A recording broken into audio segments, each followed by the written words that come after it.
मेरी आज की स्टोरी एब्सोल्युटली एक नाइटमेयर होने वाली है क्योंकि बहुत ज़्यादा चांसेस हैं कि इस वीडियो को पूरा देखने के बाद आपके अंदर एक अलग ही टाइप का फोबिया भी पैदा हो सकता है। बट नेक्स्ट टाइम खाना खाने से पहले लाइक बटन को भी अपनी थाली के अंदर शामिल करें, उसको दबा दबा कर खाएं। सब्सक्राइब बटन को भी आप डेजर्ट के रूप में ले सकते हैं। कमेंट्स में पिक में लिख दें, लेट्स डाइव इन।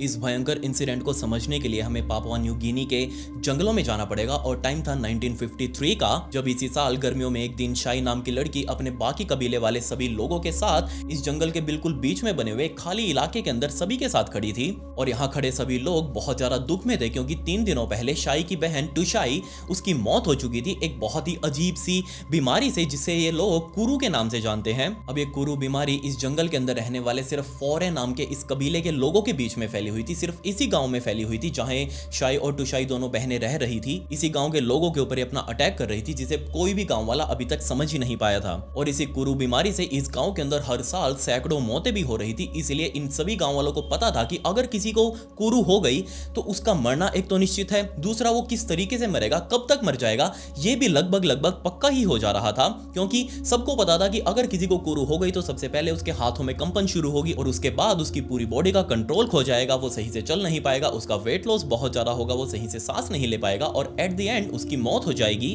और बिल्कुल ऐसा ही कुछ शाई की बहन टुशाई के साथ भी हुआ था। तकरीबन 9 महीने पहले टुशाई के हाथों में भी कंपन शुरू हुई और ये देखकर पूरा परिवार और साथ में सभी गांव वाले समझ चुके थे कि हाँ, ये टुशाई भी अब कुरू से पीड़ित हो चुकी है और अब तकरीबन 1 साल के अंदर ही इसकी मौत हो जाएगी और हमें इसका अंतिम संस्कार भी करना पड़ेगा। और 1953 की उन गर्मियों में उस दिन ये सभी लोग अपने गांव के जंगल के बिल्कुल बीच में इसीलिए जमा हुए थे ताकि उसका अंतिम संस्कार कर सके। और तकरीबन 3 दिनों पहले ही टुशाई की मौत हो चुकी थी और अब सब उसका अंतिम संस्कार करने के लिए ही यहाँ पर सभी खड़े हुए थे। सभी चुप एकदम, सभी एक दूसरे को देखकर अपना मुंह हिला रहे थे कि हाँ, अब कुछ कर भी नहीं सकते, ये बीमारी ही ऐसी है, सबकी जान लेकर ही मानेगी। और इस तरीके से अंतिम संस्कार करने के पीछे एक खास कारण ये सभी लोग ये मान चुके थे कि अगर हम इस बीमारी से मरने वाले किसी भी पीड़ित व्यक्ति का अंतिम संस्कार बिल्कुल सटीक तरीके से, जो हमारे पूर्वजों ने हमें सिखाया है, अगर हम उस तरीके से बिल्कुल सटीक अंतिम संस्कार अगर कर देंगे तो ये बीमारी, जिसे ये फोरे कबीले वाले लोग एक श्राप मान चुके थे, उनको लग रहा था कि अगर ये अंतिम संस्कार बिल्कुल सटीक हो गया तो ये बीमारी उनके गांव का पीछा छोड़ देगी और वो यहां से चली जाएगी।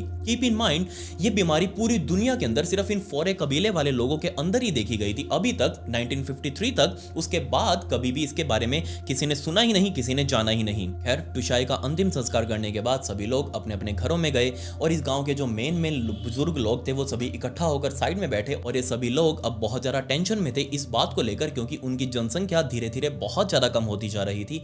तकरीबन 200 से भी ज्यादा लोग हर साल इस बीमारी से मर रहे थे और इन बीमारियों में मरने वाले कोई और नहीं बल्कि स्पेशली मोस्टली महिलाएं और या फिर थोड़े बहुत बच्चे। अभी तक इस बीमारी से कोई भी आदमी नहीं मरा और ये चीज सभी की समझ से बाहर थी कि आखिर ये बीमारी कैसी है जो सिर्फ महिलाओं को टारगेट करती है या फिर बच्चों को टारगेट करती है। दूसरी सबसे बड़ी बात, जनसंख्या कम हो रही थी, गांव के कबीले से महिलाएं गायब होती जा रही थी, धीरे धीरे उनकी मौत हो रही थी। इसलिए सभी बुजुर्ग लोग इस बात को लेकर बहुत ज्यादा टेंशन में थे कि आने वाले कुछ सालों बाद उनका ये पूरा का पूरा कबीला लुप्त हो जाएगा, एक गायब हो जाएगा और दुनिया को इसके बारे में कभी पता भी नहीं चलेगा कि आखिर इन लोगों के साथ क्या हुआ था। क्योंकि हालात अभी तक ये हो चुके थे कि इनकी जनसंख्या गिरकर सिर्फ 11,000 लोगों के आसपास रह चुकी थी। इसके अलावा इन 11,000 लोगों में भी हर 3 मर्दों के ऊपर सिर्फ 1 महिला थी, बाकी 2 मर्द कहां जाएंगे, इसका भी प्रबंध इन गांव वालों को करना था। फॉर कॉन्टेक्स्ट मैं आपको बता दूं कि ये लोग कुरू नाम की इस बीमारी को एक बीमारी ना मानकर एक श्राप समझ रहे थे और ये प्रॉपरली इस बीमारी के अंदर फिट भी हो चुके थे। इनको लग ही नहीं रहा था कि इसका कोई सॉल्यूशन भी हो सकता है, इसलिए इन्होंने इसके बारे में कुछ ढूंढना भी जरूरी नहीं समझा। इनको जस्ट वही लग रहा था जो मैंने आपको पहले बताया कि ये एक श्राप है और इसका कोई ना कोई तोड़ जरूर होगा। अगर हम किसी तरीके से कुरू से मरने वाले किसी व्यक्ति का सटीक तरीके से अंतिम संस्कार कर दें तो उस मरने वाले की आत्मा सीधा जाकर इस श्राप को तोड़ देगी और उसके बाद पूरे गांव के अंदर किसी भी व्यक्ति को कुरू नाम की बीमारी नहीं होगी। सो एट द एंड इन सभी बुजुर्ग लोगों ने यही डिस्कस किया कि हमने अपने पूरे सटीक तरीके से अब की बार टुशाई का अंतिम संस्कार किया है और हमें पूरी उम्मीद है कि टुशाई की आत्मा जब उसके शरीर से बाहर निकलेगी वो जाकर इस अभिशाप से लड़ेगी और वो इसको परमानेंटली खत्म कर देगी। इस पूरे इंसिडेंट के तकरीबन 3 हफ्ते बाद शाई यानी कि टुशाई की छोटी बहन शाई वो अपने घर के अंदर अपने किचन के अंदर अपना खाना वाना बना रही थी और तभी खाना बनाते बनाते उसने नोटिस किया कि उसका हाथ सही से कड़छी पकड़ नहीं पा रहा, उसका हाथ धीरे धीरे कांप रहा है और ये चीज उसके माइंड के अंदर बहुत ज्यादा डर सा बैठा रही थी कि कहीं उसको भी तो कुरू नहीं हो गया। लेकिन उसने खुद को संभाला, उसने अपने हाथ को झटका कर देखा जो कि प्रॉपरली काम कर रहा था। उसने अपने माइंड से इस वहम को निकाला कि नहीं उसको कुरू नहीं हुआ है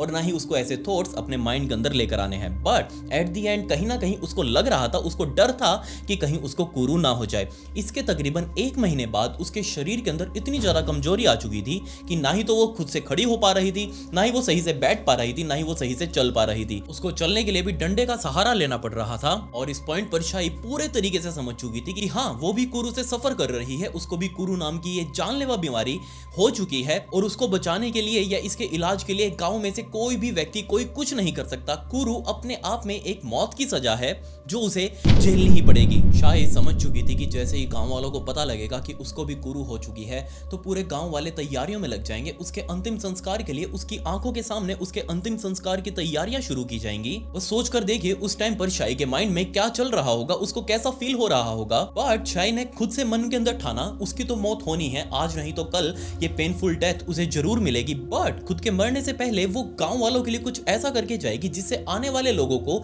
अगर कुरू हो तो उनके पास इसका कोई जवाब भी हो। फॉर कॉन्टेक्स्ट मैं आपको बता दूं ये फोरे नाम का कबीला पूरी दुनिया से लगभग कटा हुआ था पिछले काफी हजारों सालों से, इसीलिए ना ही इनको कोई लोग जानते थे, ना ही इनको दुनिया के बारे में पता था, दुनिया को इनके बारे में पता था। बेशक पापुआ न्यू गिनी के अंदर रहने वाले लोग, घूमने आने वाले लोग इस जंगल के अंदर जब भी जाते थे तो बाहर से इस कबीले को जरूर देखते थे, बट अब तक किसी भी कबीले वालों ने इनका कोई खास इंटरव्यू वगैरह नहीं लिया, इनके बारे में जानने की कोशिश नहीं करी और ना ही इन फोरे लोगों ने इन्होंने भी कभी किसी को बताने की कोशिश नहीं करी। सो इस मोमेंट पर शाई ने डिसाइड किया कि वो बाहर के लोगों से मदद मांगेगी, वो खुद से कबीले से निकलकर बाहर जाएगी और बाहर जो दुनिया है उसके अंदर जो लोग रह रहे हैं वहां जाकर अपने इलाज करवाएगी। लेकिन उसके माइंड में डर था कि आज तक कोई भी व्यक्ति ये गांव छोड़कर बाहर नहीं गया, उसको पता ही नहीं कि बाहर की दुनिया कैसी है। तो अगर वो इस कबीले को छोड़कर इस घर से बाहर चली गई और बाहर के लोगों से जाकर मिली तो हो सकता है, इस बात के बहुत ज्यादा चांसेस हैं कि वो कभी दोबारा से अपने कबीले में आकर ना रह सके। हो सकता है उसके कबीले वाले लोग दोबारा से इसको एक्सेप्ट ही ना करें और हो सकता है उसको कोई सजा भी दे दें। सो एट द एंड शाई ने अपनी पूरी हिम्मत जुटाई, अपनी वो स्टिक नीचे जो पड़ी थी उसकी वो उठाई और अपने घर से बाहर निकली और घिसटते घिसटते जंगलों से होते हुए इस जंगल से बाहर निकली और नजदीकी शहर तक गई और शहर के सबसे पहले घर पर जाकर उसने दरवाजा खटखटाया और किस्मत से दरवाजा किसी और ने नहीं बल्कि रोनाल्ड नाम के एक एंथ्रोपोलॉजिस्ट ने खोला। और ये रोनाल्ड कोई और नहीं बल्कि इस फोरे गांव के एकमात्र इंटरव्यूअर थे जो आज तक कभी फोरे गांव के अंदर गए थे और उन लोगों से बातें करी थी। और शाई ने भी पहले रोनाल्डो को काफी बार देखा था उनके गांव के अंदर घूमते हुए, तो ये चीज उनके लिए काफी ज्यादा फेमिलियर थी। बट जैसे ही रोनाल्ड ने सामने खड़ी हुई इस शाई को देखा वो बहुत ज्यादा हैरान, इससे पहले कि शाई कुछ बोल पाती या कुछ समझा पाती उनको, उसके गले के अंदर वही बोलने की दिक्कत शुरू हो चुकी थी क्योंकि कुरू का ये अभिशाप था कि ना ही कोई सही से खा पाएगा, ना ही कुछ सही से बोल पाएगा, ना ही सही से सांस ले पाएगा। लेकिन फिर भी वो अपना पूरा जोर लगाकर सामने खड़े हुए दरवाजे के ऊपर ही रोनाल्ड को समझा रही थी कि उसके अंदर कुरू हो चुका है और अब वो क्या करे। बट अपनी लैंग्वेज के अंदर समझाते हुए रोनाल्ड ने कह दिया कि ये देखो तुम सबका जस्ट एक वहम है, कुरू नाम की कोई भी बीमारी नहीं होती, तुम अपना वहम माइंड से निकाल दो, कुरू अपने आप ठीक हो जाएगी। और ये कहकर रोनाल्ड ने अपना दरवाजा बंद कर लिया और मजबूरन शाई को वापस वहां से निकलकर अपने गांव में आना पड़ा। जैसे वो गांव में वापस आ रही थी उसको डर भी था कि किसी ने कहीं उसको बाहर निकलते हुए देख तो नहीं लिया, कोई उसको देख लेगा तो ऑब्वियसली गांव में सभी लोगों को पता लग जाएगा और लोग उसका हो सकता है रिमांड भी ले लें। रोनाल्ड ने जब फोरे लोगों से बात करी थी उन सभी को जस्ट यही बताया था कि देखिए कुरू नाम की कोई भी बीमारी साइंस की दुनिया के अंदर एग्जिस्ट नहीं करती, हमने आज तक इसके बारे में नहीं सुना, जिस टाइप के आप सिम्टम्स बता रहे हैं हमने आज तक नहीं सुना इसके बारे में। हो सकता है ये जस्ट आपके माइंड में एक साइकोलॉजिकल इफेक्ट बनाए हुए हो कि हाँ जिसने सोच लिया उसको कुरू हो चुकी है तो उसको हो चुकी है और वो चीज उसके ऊपर इफेक्ट भी करेगी। फाइनली कुछ और टाइम बीता और धीरे धीरे शाई अब लाफिंग डेथ नाम की उस स्टेज पर पहुंच चुकी थी। असल में लाफिंग डेथ स्टेज इस कुरू की फाइनल स्टेज होती है जिस स्टेज के अंदर आकर पेशेंट बहुत जोर जोर से अपने आप ही बिना बात के हंसने लग जाता है। असल में वो रोना चाह रहा होता है, वो बहुत ज्यादा डिप्रेस्ड होता है, ना तो वो कुछ बोल पाता, ना ही कुछ खा पाता, ना ही कुछ पी पाता। उसको पता है कि वो मरने वाला है और दुनिया को भी पता है कि वो मरने वाला है, लेकिन वो कुछ भी कर नहीं सकता, ना ही दुनिया वाले कुछ कर सकते। जस्ट वो इसी चीज से परेशान होकर बहुत जोर जोर से हंसने लग जाता है और एग्जैक्टली अब ये चीज भी शाई के साथ हो रही थी वो भी बहुत जोर जोर से हंसने लगी और सभी गांव वाले समझ चुके थे कि अब इसका अंत बिल्कुल नजदीक है और हमें इसका अब क्रियाक्रम शुरू कर देना चाहिए। तो इस लाफिंग डेथ स्टेज के तकरीबन 5 दिनों बाद फाइनली जिसका वेट था सभी गांव वालों को और वो अब पूरा हो चुका था, शाही इस दुनिया से जा चुकी थी। और जैसे ही शाही गई इस दुनिया से, पूरे गांव वालों की तैयारियां पहले से ही थी उसके अंतिम संस्कार की, क्योंकि इन लोगों ने तो बहुत टाइम पहले से ही अंतिम संस्कार की तैयारियां शुरू कर रखी थी। इनको वेट था तो बस शाही के मरने का, और जैसे ही शाही मरी उसके अंतिम संस्कार का अब वो फाइनल क्रियाक्रम शुरू किया जा चुका था। वही पूरे 3 दिनों का टाइम लगाकर शाही का अंतिम संस्कार कंप्लीट हुआ और इन 3 दिनों बाद आने वाले और सालों के अंदर बहुत सारे लोग इस कबीले से कुरु से मारे गए और हर साल एवरेज के हिसाब से तकरीबन 200 महिलाएं प्लस कुछ बच्चे इस बीमारी से इस गांव के अंदर मर रहे थे। बट किसी को भी इस बीमारी के बारे में अभी तक कुछ पता नहीं चल पाया। सभी लोग बस परेशान थे ये सोच कर कि आने वाले कुछ और सालों में इस पूरे गांव की प्रजाति लुप्त हो जाएगी, कोई भी यहाँ पर जिंदा नहीं बचेगा, किसी को पता भी नहीं चलेगा कि इस पूरे गाँव के साथ क्या हुआ। तकरीबन 7 सालों का समय बीत चुका था, मतलब कि 1961 आ चुका था और 1961 में अमेरिका के न्यूयॉर्क में बनी हुई एक मेडिकल लैब के अंदर शिर्ले लिंडनबॉम नाम की एक ये साइंटिस्ट वो बैठी हुई थी। अपने खाली टाइम के अंदर उसने पास में रखी अपनी किताब उठाई और उस किताब को पढ़ने लगी, उसके आर्टिकल्स को पढ़ रही थी। और तभी उनके सामने एक आर्टिकल आया जो कि उनको बहुत ज्यादा फैसिनेट कर रहा था। जी हाँ, ये आर्टिकल किसी और ने नहीं बल्कि रोनाल्ड ने लिखा था, रोनाल्ड बर्ट। जी हाँ, वही रोनाल्ड बर्ट जिसके सामने हेल्प मांगने के लिए गई थी शाही। उसका दरवाजा खटखटाया था बट रोनाल्ड ने जस्ट ये कहकर उसका दरवाजा बंद कर दिया था कि हाँ, तुम सब लोगों के माइंड में ही ये बसी हुई है कुरु, वैसे ऐसी कोई बीमारी नहीं होती। उसके बाद से रोनाल्ड ने बहुत सारे आर्टिकल लिखे इस कुरु के ऊपर और ऐसा ही एक आर्टिकल उस किताब के अंदर छपा हुआ था जो कि अब शर्ले पढ़ने वाली थी। सो पूरा आर्टिकल पढ़ने के बाद शर्ले को ये समझ आया कि आखिर रोनाल्ड ने इस पूरी बीमारी को एक साइकोलॉजिकल जस्ट माइंडसेट क्यों करार दे दिया गया, क्यों ये कोई रियल बीमारी नहीं लग रही उनको, सीधा सीधे तौर पर सभी को एक जैसा हो रहा है। अगर किसी के अंदर सिर्फ थॉट्स से ही बीमारी होती तो एक के अंदर हो जाता, 2 के अंदर हो जाता, हर साल वहां पर सैकड़ों महिलाएं मर रही हैं। सभी तो माइंड से पागल नहीं हो सकती, जरूर ये कोई बीमारी है और उनको इनके बारे में पता लगाना चाहिए। उनको जस्ट ये समझ नहीं आ रहा था अभी तक कि रोनाल्ड ने इसको एक साइकोलॉजिकल समस्या क्यों कहा। सो उन्होंने अपने एंड से इस कुरु नाम की बीमारी के ऊपर अपनी रिसर्च शुरू करी और इसके बारे में उनको रिसर्च करते हुए पता चला कि लिटरली पूरी दुनिया के अंदर रोनाल्ड के अलावा किसी और ने इस बीमारी के ऊपर कोई रिसर्च नहीं की, ना ही इसके बारे में कुछ लिखा, ना ही इसके बारे में पता करने की कोशिश करी। सो शिर्ले ने सारा काम अपने हाथों में लिया और कहा कि हाँ, मैं इस बीमारी के बारे में पता लगाऊंगी, मैं देखूंगी कि आखिर इन लोगों के साथ क्या चल रहा है और ये बीमारी एक्चुअल में है क्या। आने वाले कुछ और महीनों तक अपनी मेडिकल लैब का पूरा काम निपटाने के बाद फाइनली शिर्ले अब रेडी थी यहां से निकलकर सीधा पापुआ न्यू गिनी जाने के लिए और इन फोरे कबीले के लोगों से बात करने के लिए, ताकि वो अपनी रिसर्च आगे कंटिन्यू कर सके। सो वो अपनी तैयारियां करके सीधा प्लेन पकड़ के वहां पर पहुंची, वहां लैंड करके सीधा ही इस जंगली इलाके के अंदर आ चुकी थी जहां पर ये फोरे कबीले वाले लोग रह रहे थे। इनके अलग अलग गांव के अंदर जा जाकर सभी लोगों से बातें करना शुरू किया बट कोई भी इसके बारे में बात करने को राजी ही नहीं। जी हाँ, यहाँ पर लोगों से बातें करने पर शिर्ले को पता लगा कि लोग इस कुरु नाम की बीमारी के बारे में बात करने से भी डरते हैं, क्योंकि ये सभी लोग उसको एक श्राप मानते हैं और ये मानते हैं कि अगर कोई भी व्यक्ति इसके बारे में बात करेगा, इसके बारे में जानने की कोशिश करेगा तो ये कुरु उसको भी हो जाएगी। इसीलिए सभी लोग बस इसके बारे में चुप थे। तो वहां पर बातें करते हुए फाइनली शिर्ले मेन गांव तक पहुंची जहां पर ये पूरे के पूरे कबीले के सरपंच वगैरह रहा करते थे, मेन हेड्स वगैरह रहा करते थे। और इसी गांव के अंदर घूमते घूमते उनको एक अंग्रेज व्यक्ति भी घूमता हुआ दिखाई दिया और जैसे ही शिर्ले ने उस अलग से आदमी को देखा, उसके पास गई भागकर और पूछने लगी कि आखिर तुम कौन। उस आदमी ने बताया कि मेरा नाम माइकल और मैं भी पिछले बहुत लंबे टाइम से इन कबीले वालों के ऊपर रिसर्च कर रहा हूँ, इस कुरु के बारे में जानने की कोशिश कर रहा हूँ। बट शिर्ले ने कहा कि मैंने तो तुम्हारे बारे में कोई भी रिसर्च नहीं पढ़ी और ना ही तुम्हारा कोई आर्टिकल मुझे किसी किताब के अंदर दिखा, मैंने ढूंढने की बहुत कोशिश करी। बट सामने खड़े हुए माइकल ने कहा कि देखो,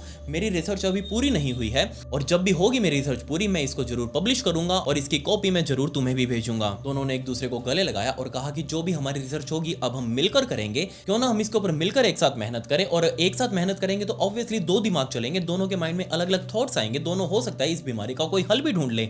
सो इस बीच में डिस्कस करते हुए माइकल ने कहा कि देखिए, मुझे लगता है कि ये बीमारी कंटेजियस हो सकती है, हो सकता है ये बीमारी एक से दूसरे को लगती हो, या फिर सामने खड़ी हुई शिर्ले ने कहा कि हो सकता है बीमारी इनको जेनेटिक मिल रही हो, इनके माँ बाप को होगी, उनके माँ बाप की होगी, दादा परदादा को होगी और उससे ही बीमारी नीचे चलती हुई आ रही हो और बच्चों में ट्रांसफर हो रही हो। बट शिर्ले ने यहाँ ये भी कहा कि अगर आपको लगता है कि ये बीमारी कंटेजियस हो सकती है तो ये बीमारी सिर्फ महिलाओं को ही क्यों हो रही है, सिर्फ बच्चों को ही क्यों हो रही है, कि आज तक इस बीमारी से कोई भी आदमी नहीं मरा, आज तक किसी भी गांव में मौजूद किसी भी आदमी की मौत नहीं है, सिर्फ महिलाएं और बच्चे ही क्यों मर रहे हैं। अगर ये इन्फेक्शन लगना होना था तो किसी को भी लग सकता, शरीर तो सबका एक जैसा है, लेकिन सिर्फ महिलाएं ही क्यों, इसलिए बीमारी हम ये मान सकते हैं कि कंटेजियस तो है नहीं।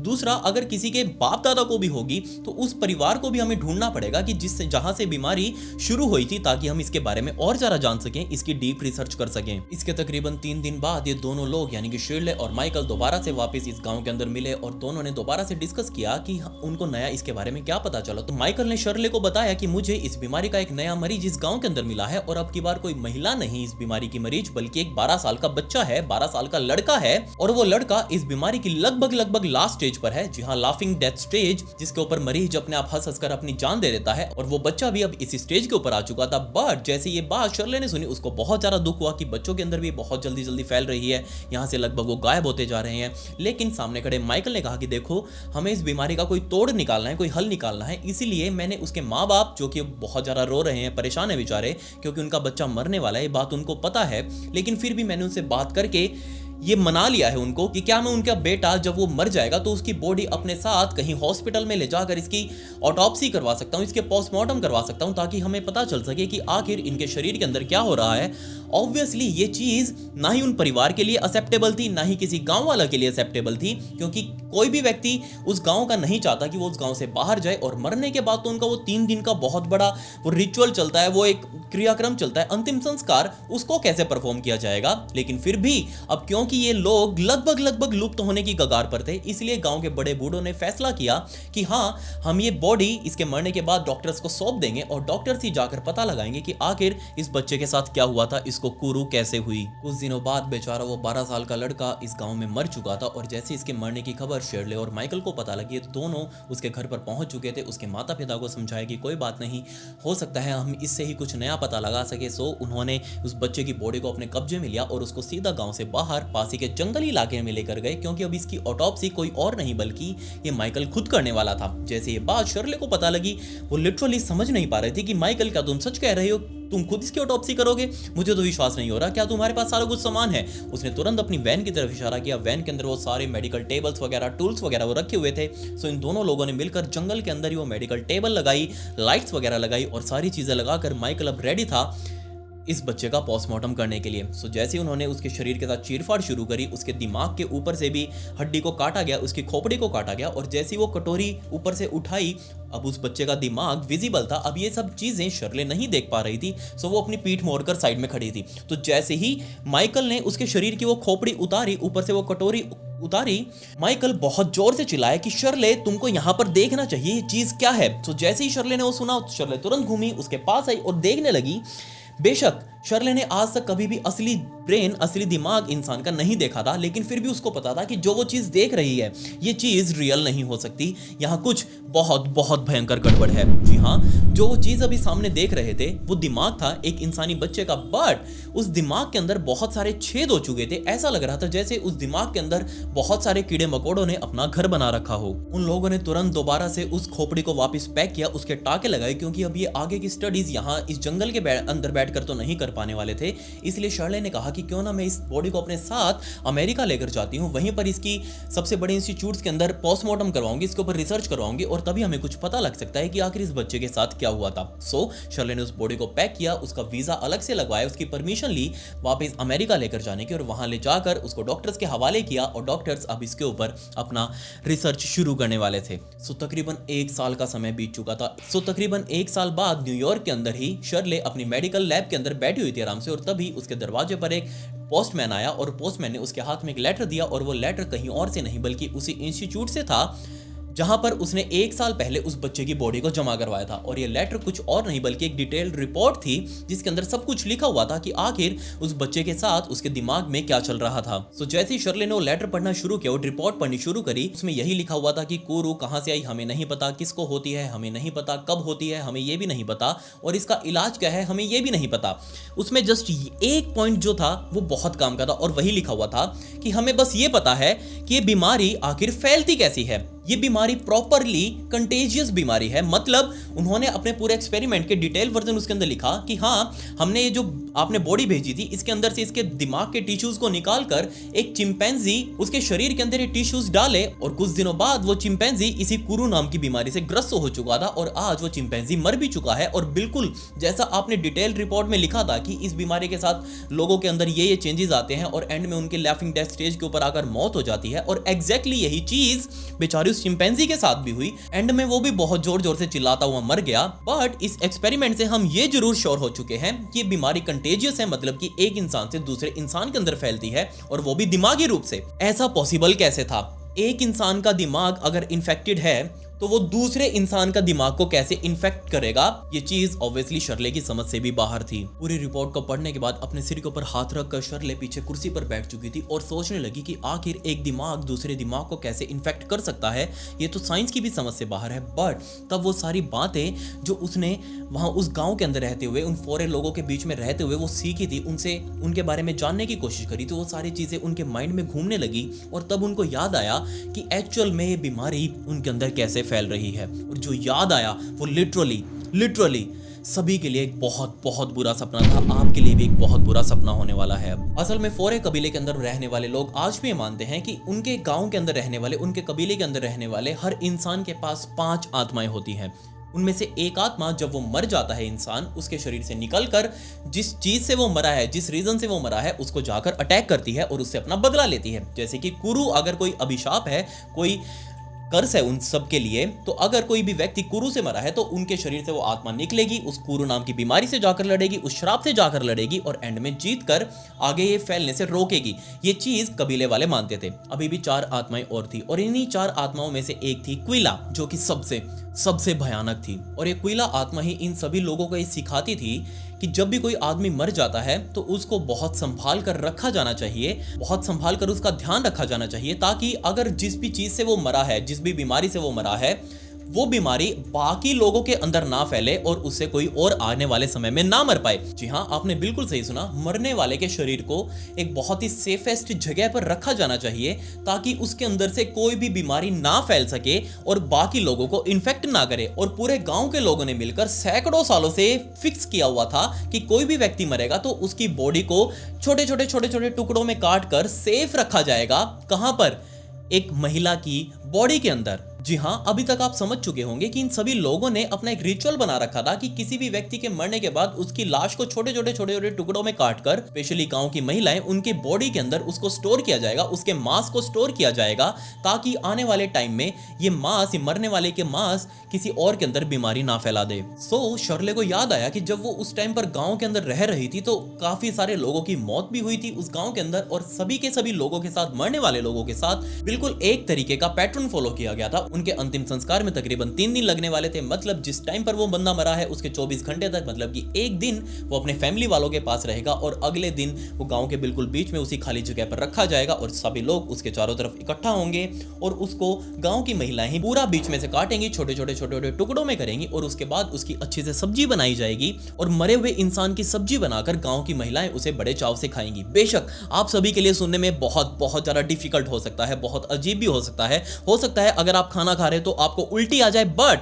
सोच कर देखिए ये चीज वो सभी लोग कर रहे थे और बड़े चाव से कर रहे थे। और इस पूरी भसड़ के पीछे सिर्फ यही एक कारण था कि अगर ये महिलाएं मिलकर इस मरे हुए शरीर को कंज्यूम कर लें, उसको खा लें, मतलब ये लोग मरे हुए व्यक्ति को प्रोटेक्ट कर रहे हैं, उसको आगे फैलने से बचा रहे हैं और उसकी वो रिस्पेक्ट कर रहे हैं। इसके अलावा मरे हुए इंसान का दिमाग स्पेशली तौर पर बहुत ज़्यादा डेलिकेसी के साथ, बहुत ज़्यादा शाहीपने के साथ गांव के अंदर सर्व किया जाता था सिर्फ मरने वाले की रिश्तेदार वाली महिलाओं को ही। जी हाँ, जो उसकी फैमिली में महिलाएं थी सिर्फ उसी को ही वो दिमाग काट कर उसकी सब्जी बनाकर अलग से सर्व किया जाता था। बाकी का शरीर गांव में कोई भी महिला खा सकती थी। और बिल्कुल यही काम शाई और टुशाई के साथ भी किया गया। जब टुशाई की मौत हुई थी उस टाइम पर जब वो सभी लोग बीच में खड़े थे गाँव के, और शाई भी अपने हाथ आगे की तरफ करके बिल्कुल शांत खड़ी थी, वो अपनी बहन के मरने का दुख मना रही थी, बट उस टाइम पर उसकी बहन को काटा जा रहा था और उसके दिमाग की अलग से सब्जी बनाकर शाई के सामने लाई गई और शाई ने अपनी ही बहन के दिमाग की सब्जी बहुत चाव से खाई। और उसके बाद ये पूरा का पूरा अंतिम संस्कार का कार्यक्रम निपट चुका था। लेकिन इस सब्जी बनाने के प्रोसेस के अंदर ही एक अलग भसड़ चल रही थी। जैसा कि आमतौर पर आपने भी देखा होगा, जब भी हम लोग घर में सब्जियां बनाते हैं, हमारे घर की महिलाएं सब्जियां बनाती हैं, तो अगर कोई बच्चा उनके साइड में खड़ा हो तो वो सब्जी में से कोई छोटा मोटा टुकड़ा, कोई सब्जी निकाल कर, कोई टुकड़ा निकाल कर, पीस निकाल कर बच्चे के हाथ पे रख देती हैं ताकि वो जाकर चुपके से उसको खा ले, किसी को पता भी ना चले। और बिल्कुल यही काम यहाँ इन मरने वाले लोगों के साथ भी किया जा रहा था। अब क्योंकि मैंने आपको कहा वहां पर किसी भी व्यक्ति का दिमाग खाना एक डेलिकेसी थी, एक शाहीपन था। एग्जैक्टली यही काम जो महिलाएं वहां पर उस दिमाग को काट कर उसकी सब्जी बनाती, जैसे उनके बच्चे उनके साइड में खड़े होते तो ये चुपके से उसमें से 1-2 पीस दिमाग के निकाल कर अपने बच्चे को दे देती, जा जा जा चुपचाप खा ले, किसी को पता नहीं चलेगा। और एग्जैक्टली यहाँ पर ये महिलाएं यही सब कर रही थी और एकमात्र यही रीजन था कि वहां पर महिलाओं के साथ साथ बच्चे भी उस इन्फेक्टेड सब्जी को खाकर अपने अंदर कुरु को जन्म दे रहे थे। तो जैसे ये सारी चीजें एक एक करके शर्ले ने अपने माइंड में जोड़ी, वो तुरंत भागते हुए प्रेस के पास गई, न्यूज के अंदर उसने सब कुछ छपवाया। उसने ऑस्ट्रेलियन गवर्नमेंट से भी बात करी ताकि वो पापुआ न्यू गिनी के अंदर रहने वाले लोगों के ऊपर थोड़ा कंट्रोल लगाए और इस तरीके की रिचुअल कैनिबलिज्म के ऊपर पूरी तरीके से रोक लगाए। और जैसे ये बात ऑस्ट्रेलियन गवर्नमेंट को पता लगी, उन्होंने पूरे तरीके से रिचुअलिस्टिक कैनिबलिज्म के ऊपर बैन लगा दिया। और क्योंकि अब ये फोरे कबीले के लोग बहुत ज्यादा डेस्परेट थे, किसी भी तरीके से उनको इलाज मिल जाए कि किस तरीके से ये बीमारी उनके शरीर के अंदर फैल रही है, तो वो इस चीज का सॉल्यूशन किसी भी हाल में करने को तैयार हैं। सो जैसे ही फोरे लोगों के बीच में शर्ले वापस आई, उसने बताया कि देखिए आप जो काट काट कर लोगों को खाते हैं, मरे हुए लोगों को खाते हैं, उसी की वजह से उसका दिमाग जो भी काट कर खाएगा उस व्यक्ति को कुरु हो जाएगी और इसका इलाज आज तक पॉसिबल नहीं हो पाया है। तो जैसी ये चीज फोरे लोगों ने सुनी, अब क्योंकि वो बहुत ज्यादा डेस्परेट थे अपनी पॉपुलेशन को बचाने के लिए, उन लोगों ने इस रिचुअलिस्टिक कैनिबलिज्म के ऊपर पूरे तरीके से बैन लगा दिया। और जैसे ही बैन लगाया, वहां पर कुरु के केसेस भी अब पूरे तरीके से बंद हो चुके थे। धीरे धीरे कुरु पूरे कबीले से गायब हो चुकी थी और आज के टाइम पर फोरे लोगों की पॉपुलेशन दुगनी से भी ज्यादा हो चुकी है। डॉक्टर्स ने इसके ऊपर पूरा रिसर्च किया कि आखिर उन लोगों के साथ क्या हुआ होगा, उनके दिमाग के अंदर क्या हुआ होगा, जिनको कुरु हुई थी उन्होंने कैसा सफर किया होगा। जी हाँ, डॉक्टर्स को पता चला कि हमारे दिमाग के अंदर एक खास तरीके के प्रोटीन होते हैं जिन्हें हम प्रियॉन्स के नाम से जानते हैं। लेकिन जिस भी व्यक्ति को एक कुरु हो जाती है, उस व्यक्ति के दिमाग के अंदर मौजूद ये प्रियॉन्स ठीक से काम करना बंद कर देते हैं और जैसे ये प्रोटीन्स ने काम करना बंद किया, उसका दिमाग सही से काम नहीं कर पाता, वो अपने आप से ही लड़ने लग जाता है, उसके दिमाग की सेल्स वो अपने आप मरने लग जाती हैं। और एग्जैक्टली ये सभी चीजें उन लोगों के साथ हो रही थी। उनके दिमाग के अंदर जो छेद थे, जो होल देखे गए थे उस बच्चे के दिमाग के अंदर, वो एग्जैक्टली उसके मरे हुए सेल्स थे जो उनकी जगह खोखली कर रहे थे और दिमाग धीरे धीरे मरता जा रहा था। सो फाइनली इतनी कोशिशों के बाद लोगों को पता चल पाया, उस कबीले के लोगों को पता चल पाया कि आखिर वो लोग क्या कर रहे थे। जाने अनजाने में ही सही, वो बहुत बड़ी गलती कर रहे थे, वो अपना नाश खुद लिख रहे थे। सो मुझे आपसे एक चीज डिस्कस करनी है और वो है इंस्टाग्राम से रिलेटेड इशू। मैंने जो पिछली वीडियो डाली थी एल सीरी और फर्नांडो गार्सिया वाली, वो वीडियो, उसकी जो बैक स्टोरी फुटेज और फोटोज मैंने अपलोड करी थी पूरी की पूरी, वो इंस्टाग्राम ने अपनी कम्युनिटी गाइडलाइंस के तहत उस ब्रॉडकास्ट चैनल से हटा दी हैं। सो अगर आपको वीडियोस देखनी है तो आप उससे पर्सनली वहां पर ले सकते हैं। अभी मैसेजेस मेरे बंद हैं वहां पर, 7 दिनों के लिए मुझ पर रिस्ट्रिक्शंस और बैन लगा दिए। कोई बात नहीं, 27 तारीख को मैसेजेस खुल जाएंगे। सो आप मुझे अपना मैसेज भेजकर छोड़ दीजिएगा। 27 तारीख के बाद मैं सबका रिप्लाई करते हुए वो वीडियो सेंड कर दूंगा, कोई इशू नहीं है। पर्सनली तो भेज ही सकते हैं, ब्रॉडकास्ट के अंदर नहीं डाल सकते तो कोई बात नहीं। खैर, ये मेरी इंस्टाग्राम आईडी, इसका लिंक आपको डिस्क्रिप्शन में भी मिल जाएगा, आप मुझे वहां फॉलो जरूर कर लें, ब्रॉडकास्ट चैनल को ज्वाइन जरूर कर लें। खैर, पिछली वीडियो का शाउट आउट शगुन राणा को and comment pick me to get a shout out in next video. मिलते हैं अगली वीडियो में। ये वीडियो देखने के लिए धन्यवाद।